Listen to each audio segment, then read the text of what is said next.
ना वो आइन के साथ कभी खड़े हुए और ना अब होंगे। यानी जो मर्जी किया जा रहा है, मुल्क में इलेक्शन लूटा गया,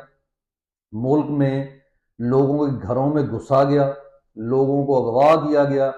जजेस को नंगा किया गया, उनको करंट लगाया गया, जिनमें थोड़ी बहुत गैरत थी उनको पीछे रखा गया, और जो बेगैरत किस्म के लोग थे, जो इनके चमचे थे, उनको जनाब उठा के आगे ले आया गया,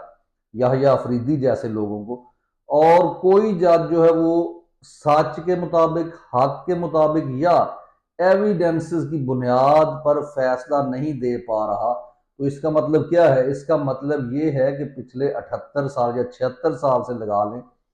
इस कंपनी ने, इसके बड़ों ने, और ये चंद हजार लोग जो हैं,